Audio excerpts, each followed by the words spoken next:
start recording right here.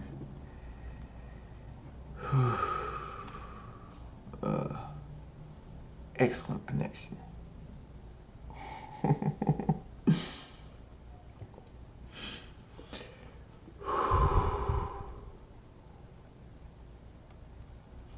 Cue the smile.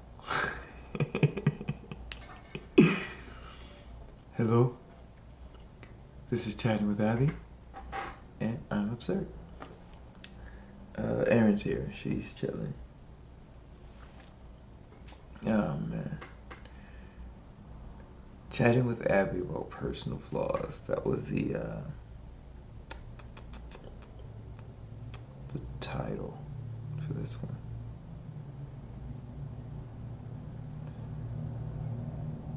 So like, oof. I'm a bit nervous because I am aware of a lot of my flaws, and based on what I've seen, the outcome of these particular flaws increased the amount of nervousness I have in just saying this in front of a camera on the internet.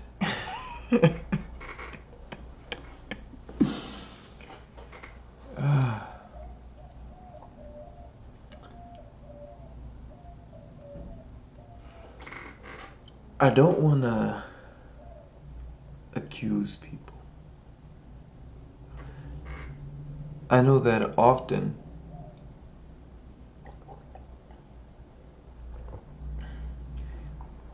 people who accuse others of doing the same thing. Like people who a thief will accuse another of theft. A rapist will accuse another of rape. Someone seeking power will accuse another of seeking power.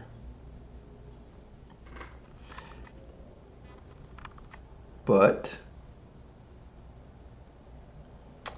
just because, like, even though a thief would accuse another of theft, doesn't mean the person didn't steal.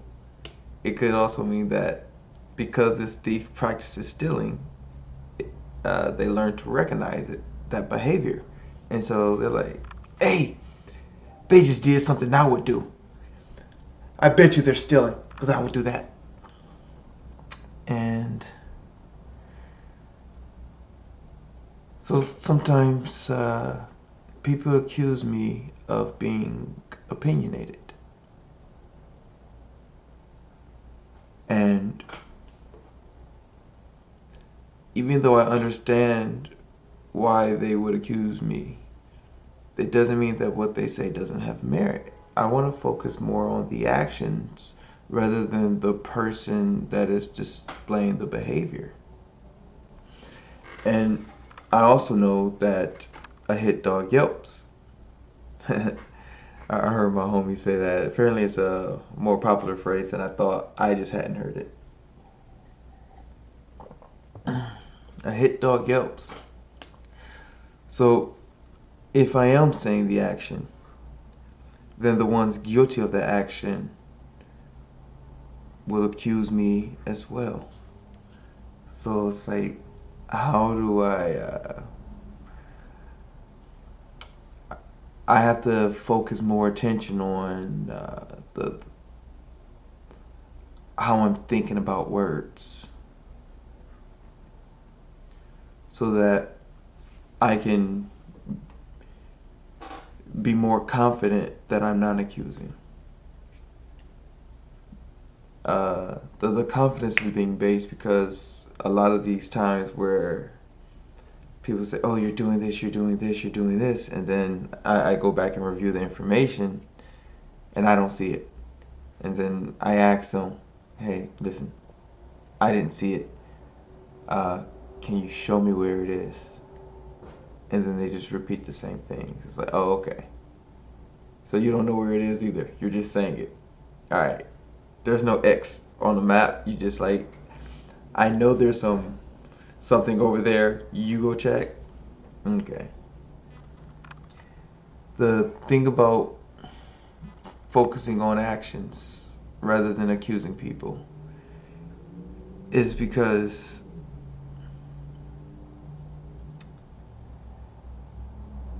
I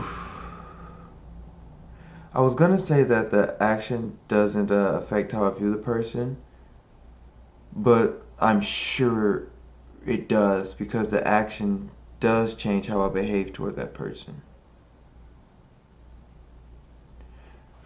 For example, if I see someone bully, then I'm going to allow more distance between myself and them because I don't want to be around people who bully. I don't want to bully. I I understand the trauma that bullying can cause, both from what has been done to me and from what I've done.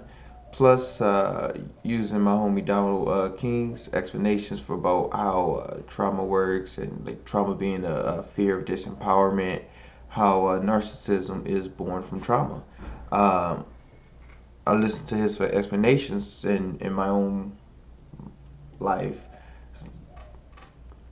It's been rather consistent, like from multiple people on every level that I'm personally able to think on. So my experience is limited, of course, to my perspective, more or less. There's some stuff that's definitely beyond my point of view that I've experienced, but I don't know how to quantify it.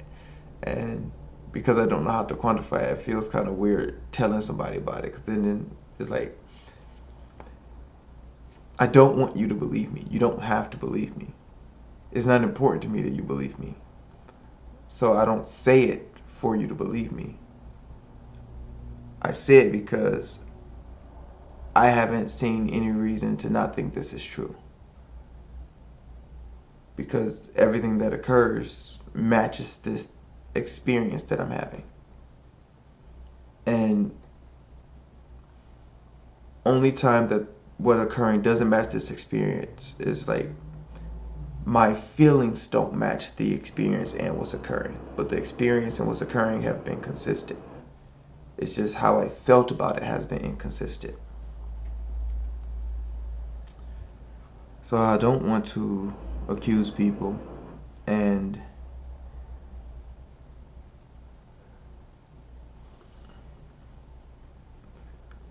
I want to lower my aggression. For a large portion, I am relatively calm, as I tend to try to understand the situation. And being calm just helps me understand a lot easier. It allows me to pay attention more. I'm not focused on one particular thing. I'm more open to more information.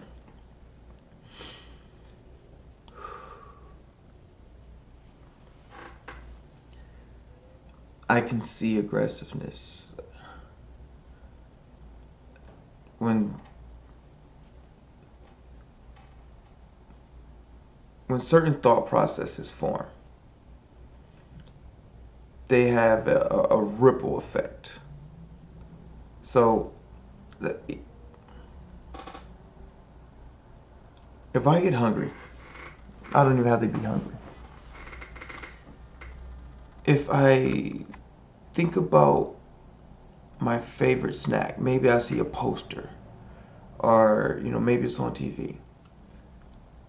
It'll triple that thought of seeing that creates ripple effects in your brain and whatever. And then your mind starts connecting dots. So it's like I see that snack, it's like, when was the last time that I ate? Man, I don't really want food. I could probably just use a snack right now. You know, when I get a snack, I'm gonna go get that. And or something like that, it changes for each individual, but that particular process happens, just the details change. I have words to describe that process in my brain, but it's they're not they're hiding. Those words are hiding from me right now.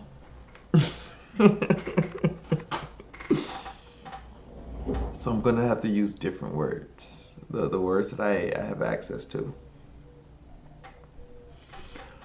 When someone thinks certain thoughts, it causes changes in their spirit or their energy signature and the way that it fluctuates. Because I can see those fluctuations of spirit, then I see those changes occur. And through experience and explanation, I have learned to identify the actions associated with those fluctuations. As a result, I am able to see and identify aggression. I tend to double check because, as I mentioned earlier, my own personal feelings can cause interference with with my experience, and so I tend to double check to check the experiences of others and see if these experiences are matching. And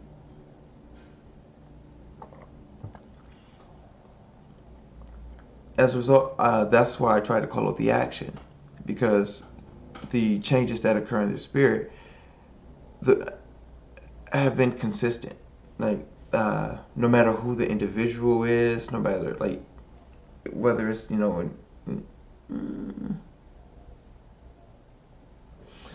with animals, I was gonna say animal, but the changes as they occur in animals are different. They're a little different. It's not it's not like the layers are different. But the changes that occur in species like humans, uh, organism creatures like humans, uh, are really consistent. And so I call it the action. I'll say something like, I could tell a story, and the story can describe principles and sets of actions, but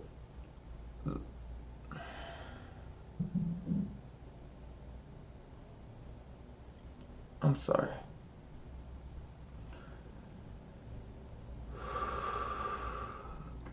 I'm trying to focus and get myself in line.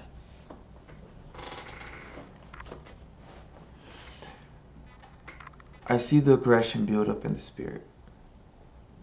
I can see their energy become more in tune with corruption. And I can see the imbalance start to occur. And as I see the imbalance builds, I start to try to understand why it's building. And I start listening to the person, start trying to understand the entity I'm interacting with. And I've always seen them accuse me of the things they're doing.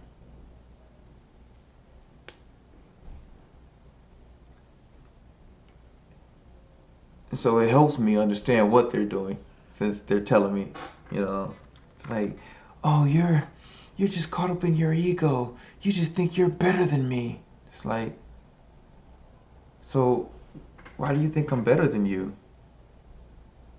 Well, what is your pride preventing you from seeing? You know? Because from my point of view, I see this huge pile of flaws, and because I can understand the much about the depth of these flaws, I can't really think I'm better than someone. It's like, you, I know about the sins I've committed.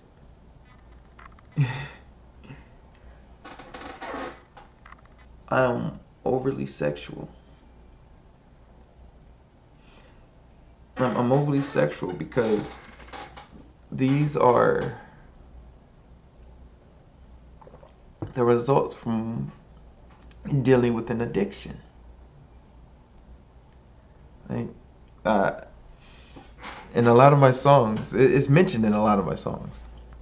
Like one song, I'm driven by lust. I don't know what I really should want. I want to fuck. Like the song, sober. We were never good for each other. We were both good at fucking. Never said I loved you sober. Never did I want to sober. It's like, that addiction still drives me, even though I'm aware of it. And I can tend to react and respond to it in real time. But sometimes I don't respond to it fast enough. Sometimes I'm overly sexual with people and do end up causing trauma and pain. And I feel bad when I notice it, but it's like I still have more work to do. This is not an easy addiction to deal with, especially because I sexualize myself, and I enjoy it. I'll be clear, I enjoy it, and it is hard to really stop something that you're actively enjoying. I just try to be a little bit more aware of the impact I'm having on others.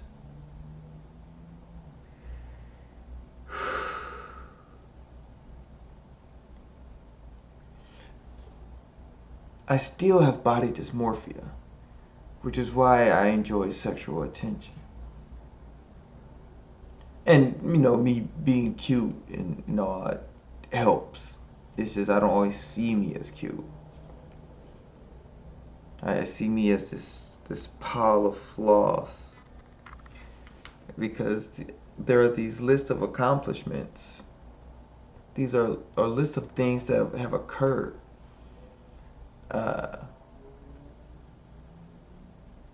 That balance out these flaws. But it's like, I don't know. I don't think it's all that balanced. Because the flaws always make me feel bad, and the accomplishments don't always make me feel good.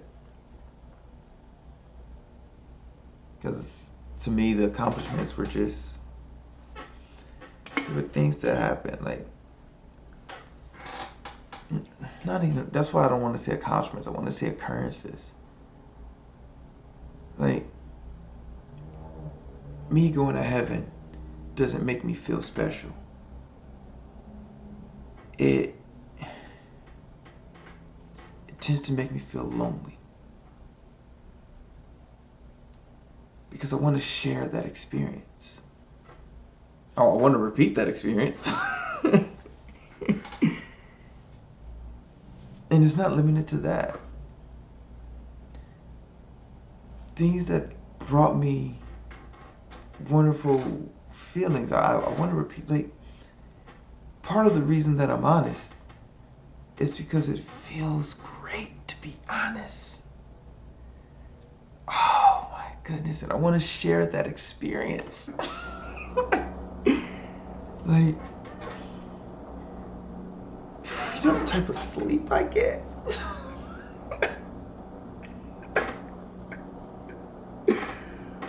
Oh man. Erin is taking a nap right now, and she can fall asleep whenever she wants, for the most part. And so can I. It's 7:38 right now, and if I felt like taking a nap, I could do it.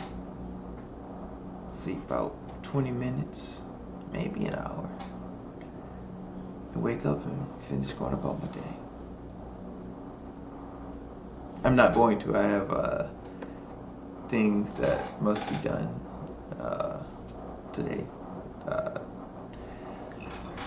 Agreements that I've made between myself and others that I'm going to adhere to.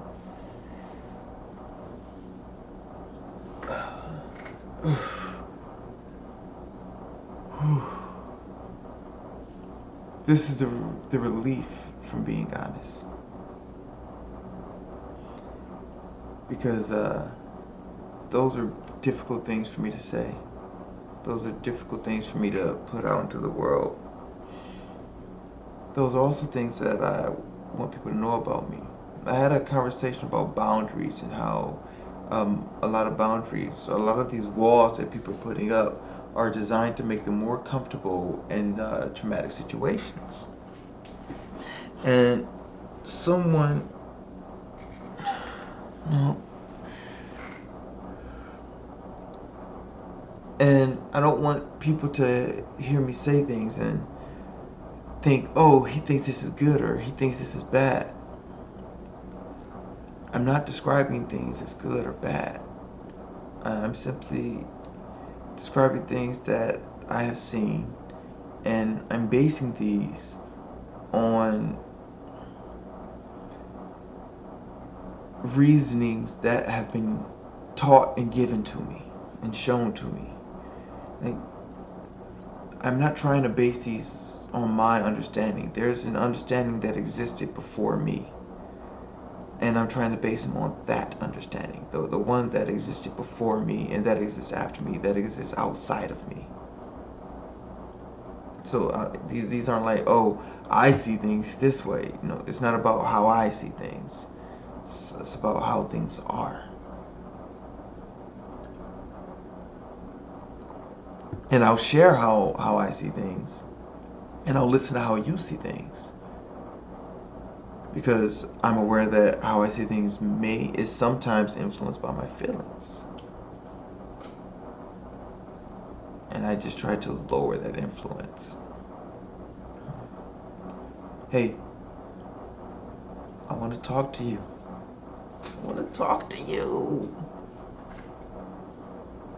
I mean that.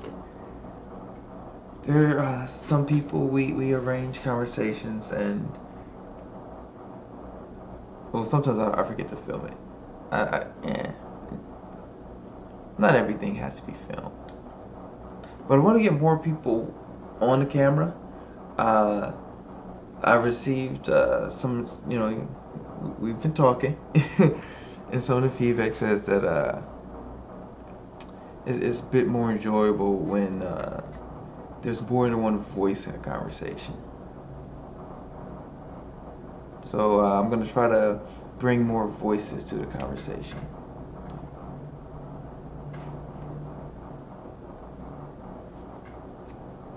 I'm Absird Charles. You can find me on Facebook.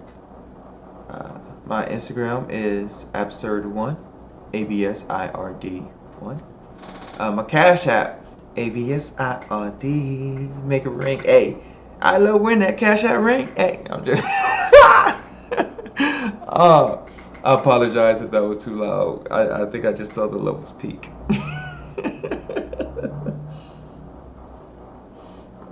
Alright.